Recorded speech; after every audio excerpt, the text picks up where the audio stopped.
Hello po mga kababayan, si Dante Maravillas. O yung founder mga kababayan ng Peanut Gallery, Media Network or PGMN. Ayan o. Na si Franco Mabanta. Ayan o. Yung nahuli po kahapon ng National Bureau of Investigation sa entrapment ng extortion attempt amounting to 350 million. Pero yung diniliver para sa entrapment, 75 million. Full-blooded DDS pala yun. Pero ang sabi mga kababayan, naging consultant ng ating Pangulong Bongbong Marcos noong hindi pa siya presidente sa social media. Nagtrabaho as social media director. Pero yung nabiyak na yung unit team, mga kababayan, siyempre, luminya siya sa dati niyang kulay. Yung DDS, ayun, timbog mga kababayan sa entrapment. Ayan sabi dito sa post ng Cagayan Post.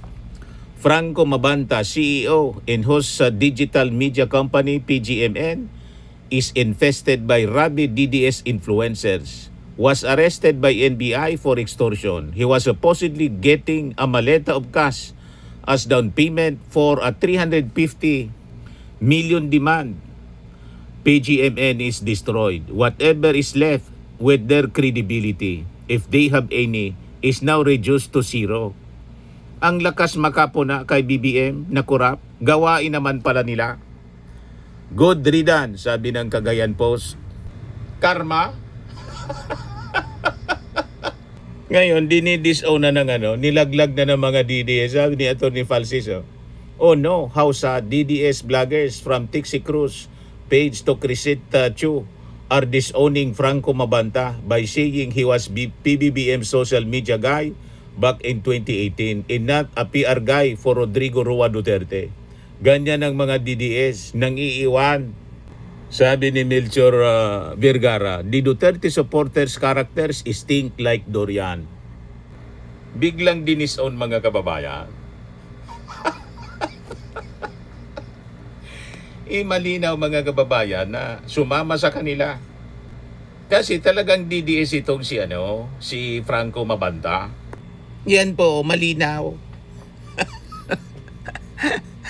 Franco Mabanta, Merry Christmas from all your current and future leaders who mean well and work hard every day, and from the little people like me who want nothing but the best for you. December 20, 2021. Si Ari Roque. O, di ba? Napakalinaw, mga kababayan, Best friend ni Sara. O, ito si Karen Jimeno.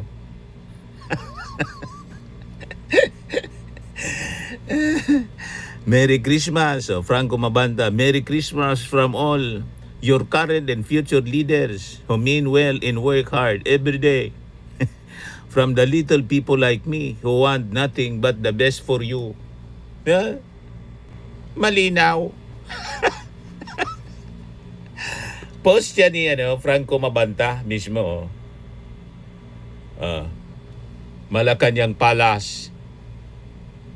Yung presidente pa siya, si Digong. Ayan, Malacanang Palace.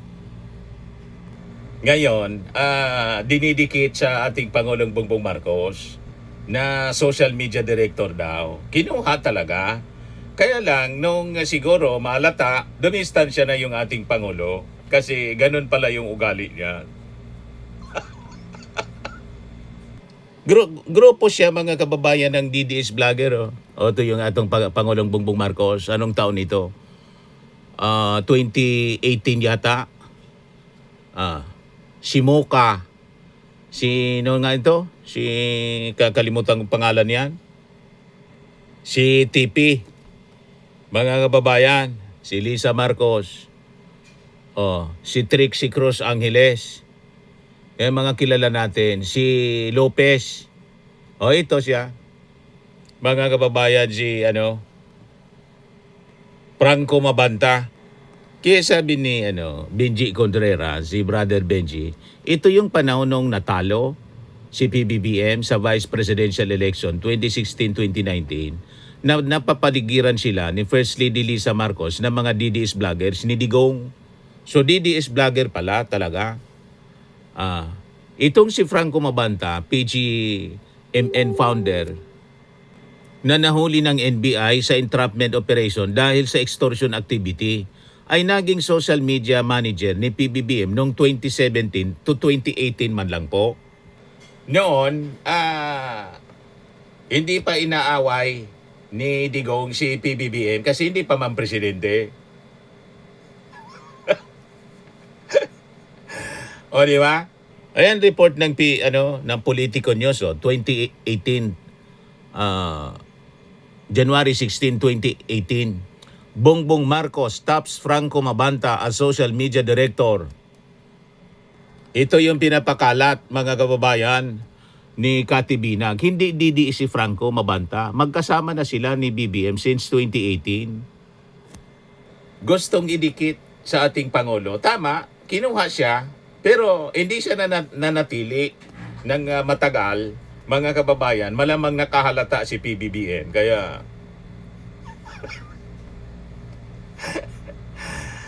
ganon. Ngayon, nag-establish ng PGMN itong si Franco Mabanta. Yun ang intensyon pala, gamitin sa extortion activities. ECDC, attack and collect.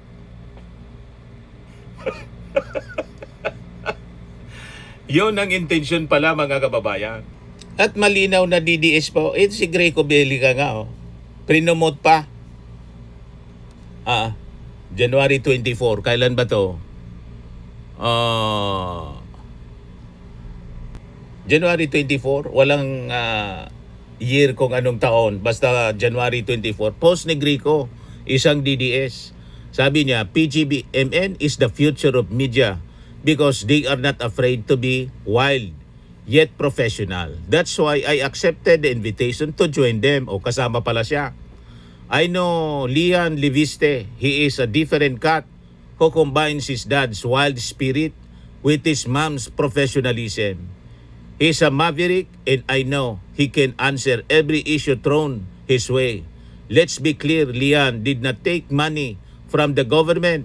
He made it in the private sector. Unlike the cases involving public money, like Diskaya issues, Lian's business struggles.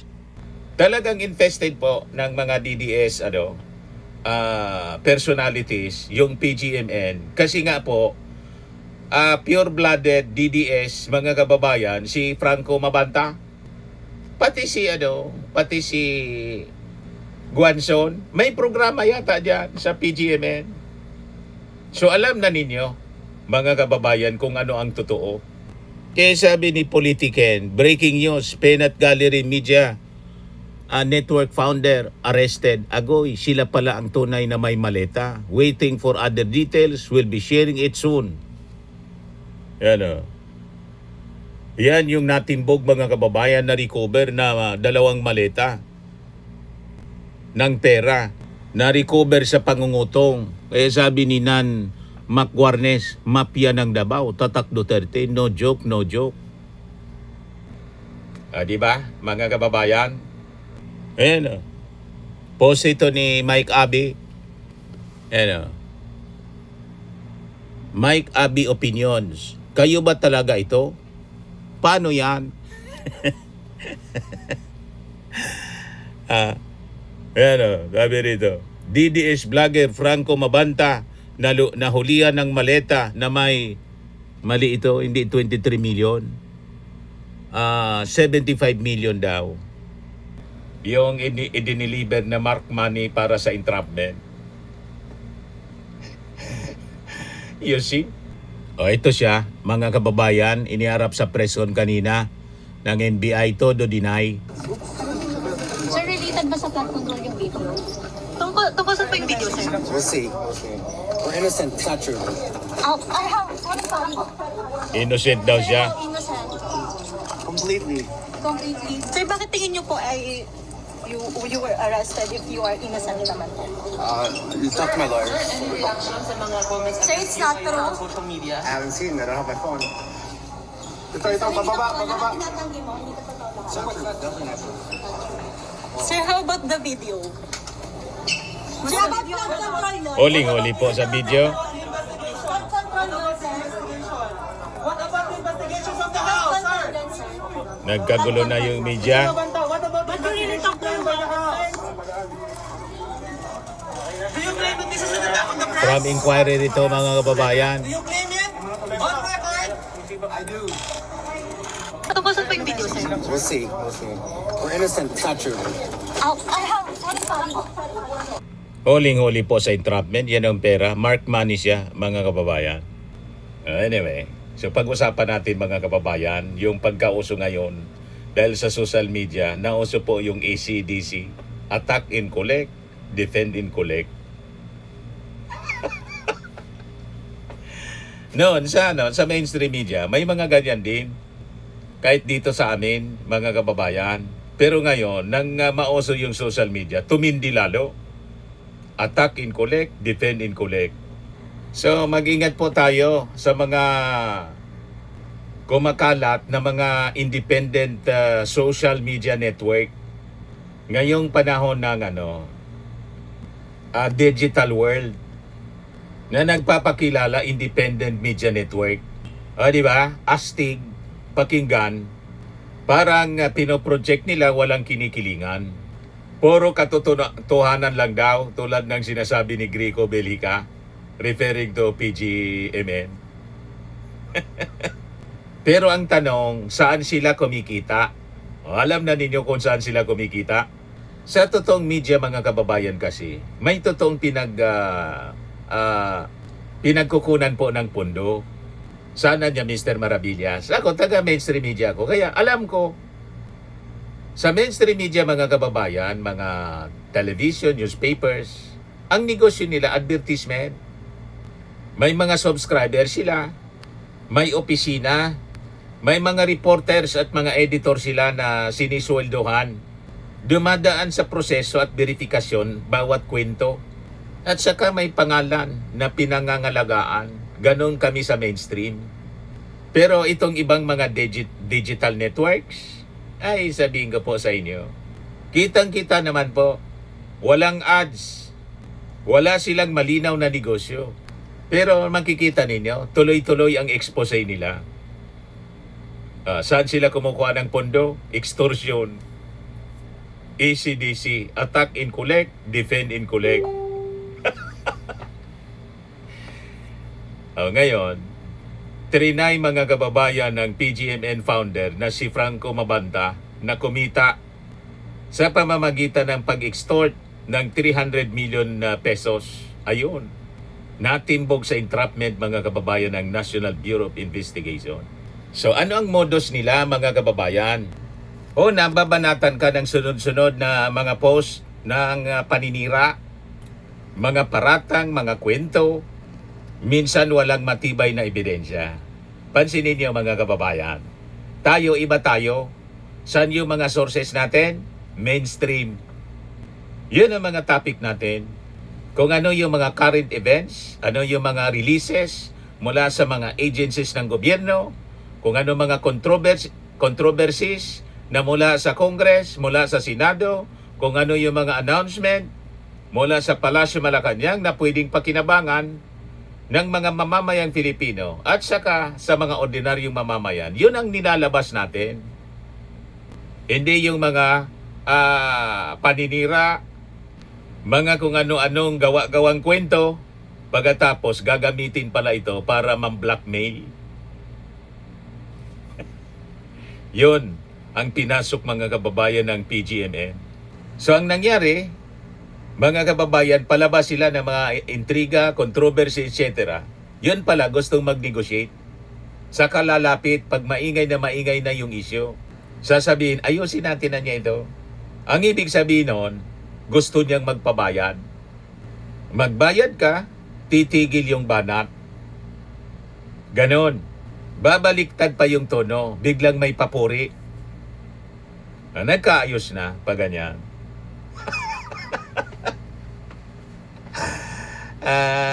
Hindi imobra yung negosasyon, mga kababayan. Ngayon, pag hindi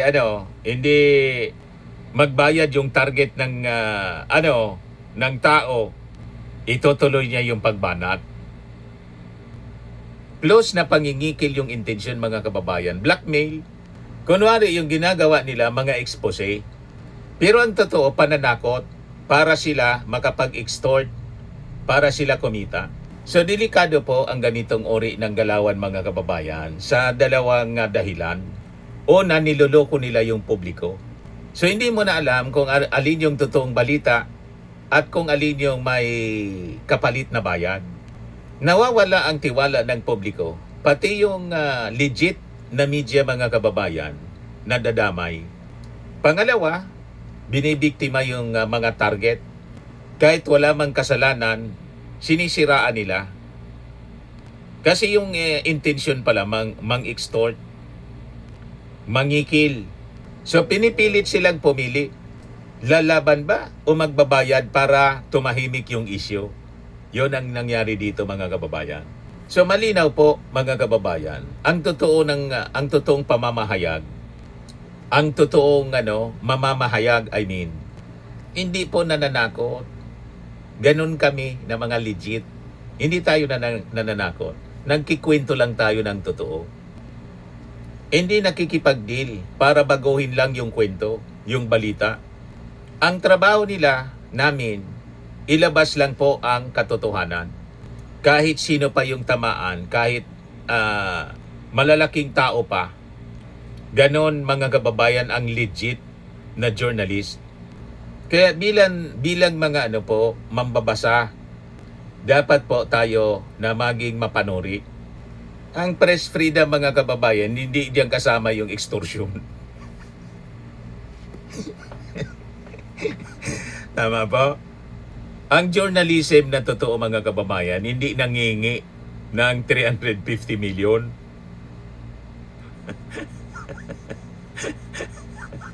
Para tumigil ng magkwento ng kontrobersya. Ang katotohanan, mga kababayan, does not come with a price tag. Ganon po ang totoong journalism. So congratulations sa National Bureau of Investigation. Hindi ninyo inayaan ang ganitong uri ng modus. Kasi pag inayaan po ang ganitong uri ng sistema po, masisira po yung kredibilidad ng digital media. Sayang, mga kababayan, di ba?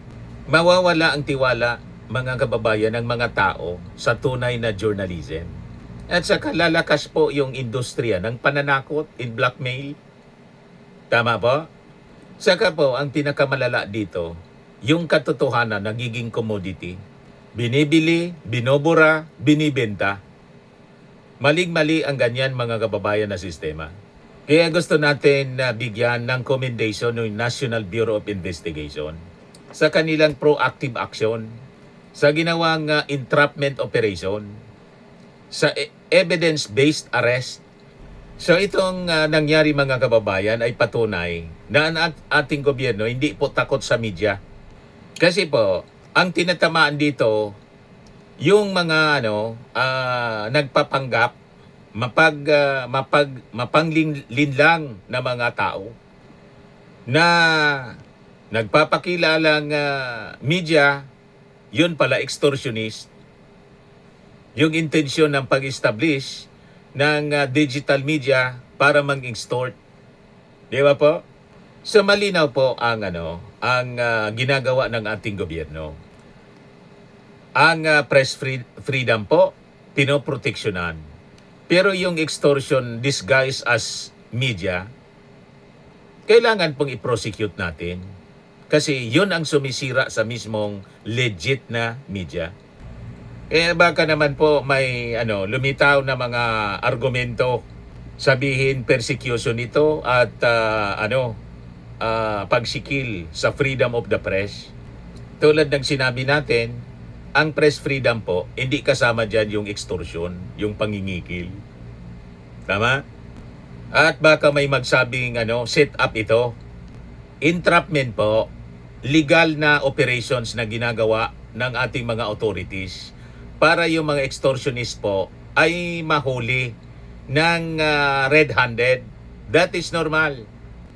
Kahit sa droga po, ginagawa yan by bust operation yung tawag. So may ebidensya agad-agad, may mark money. So ang tanong ngayon mga kababayan, ilan pa kaya ang ganitong operasyon sa digital media? May ganitong uri ng operasyon at hindi pa nahuhuli. And siguro itong nangyari sa PGMN, sisilbi ito pong warning sa mga extortionist na ginagamit po yung pagiging media-media. Pero ang totoo, mga extortionist pala, para kikil. Ilan pa kayang ganitong modus ang ginawa ng PGMN? So kailangan tapusin natin ang ganitong ori ng negosyo ng pananakot. Blackmail para lang po kumita. Kasi kung ang media po ay ginagamit para manira, manakot, mangikil, hindi po yan kalayaan, hindi yan press freedom, abosong malinaw yan. Tama ba? Pananamantala. Yon. So sa kasong ito mga kababayan sa PGMN, huling-huli po yung modus, na-expose yung kanilang sistema at nagsimula na po ang paglilinis ngayon. So kapag mga kababayan, ang mga balita ay ginagamit para mangikil, hindi po ito kalayaan, hindi po ito press freedom. Malinaw na ito po ay isang krimen, extortion na malinaw. At sa laban mga kababayan ng propaganda versus ebidensya, isang krimen ang ginawa po ni Franco Mabanta, founder ng PGMN. Yan, dalawang maleta daw to ng pera diniliver mga kababayan as mark money. Kaya hirap na hirap sa pag-defend yung mga DDS vloggers. Dinidisown nila mga kababayan nitong si Franco Mabanta. Yan very close sila. Yan. Si Harry Roque. Hirap na hirap sila ngayon sa kanilang propaganda.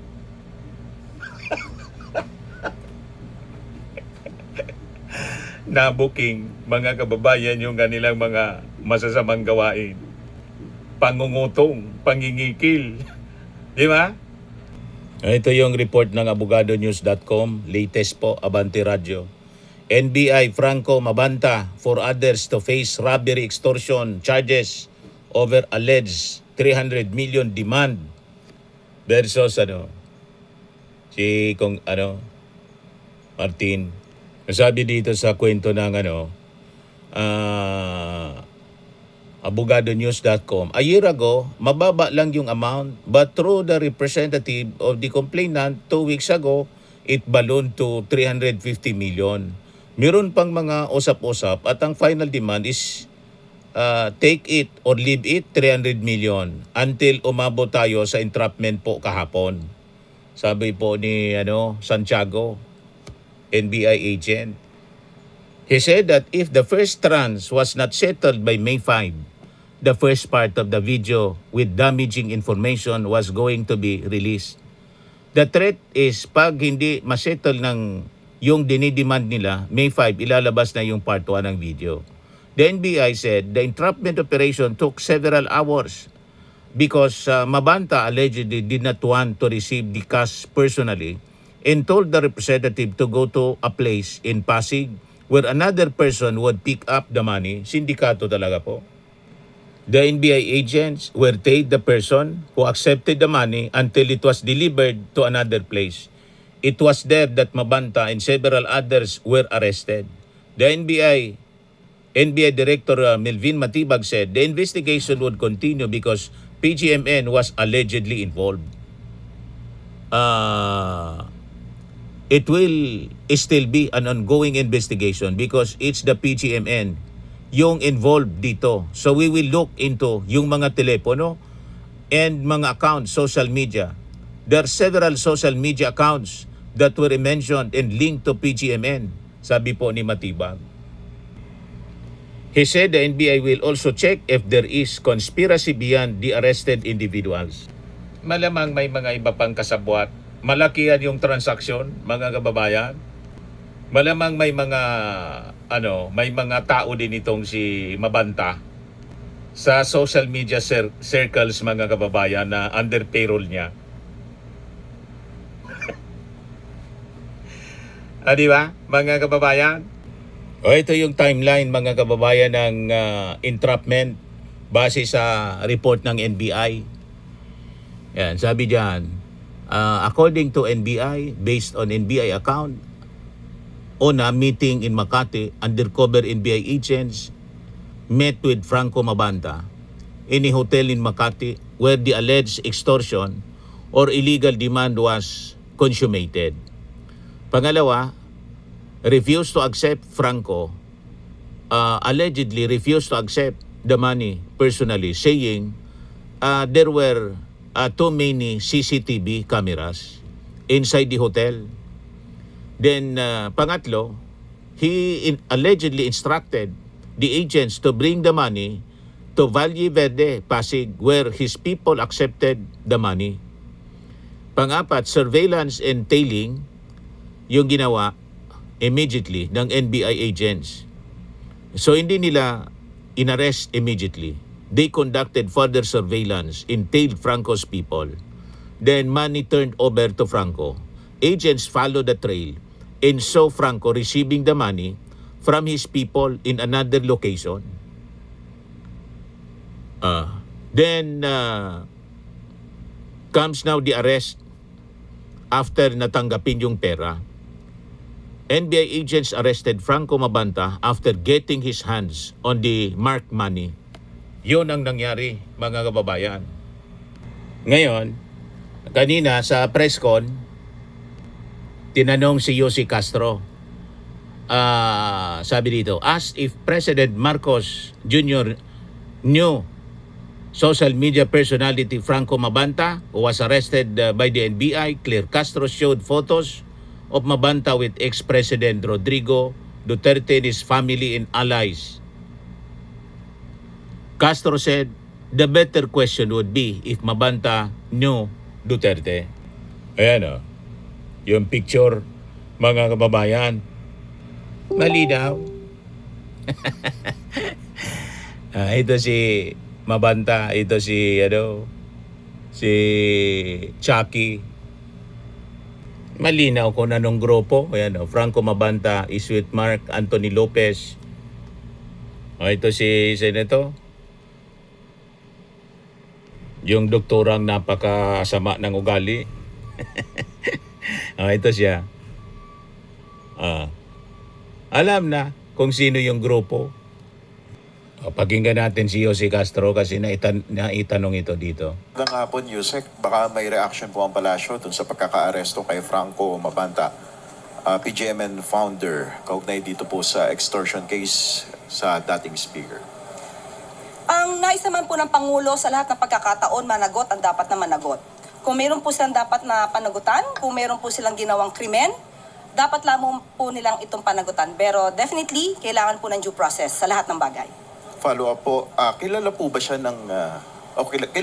ng Pangulo dahil sinasabing may papel daw tong si Mabanta dun sa online political campaigns noon na sumusuporta kay Pangulong Marcos? Hindi po siya kaibigan ng Pangulo, pero siguro mas nanaisip ko po kung ito po ang inyong itatanong dahil ito po ay mismong pinost ni Franco Mabanta. Baka ito po ang itanong nyo kung ano po ang relasyon niya sa mga Duterte.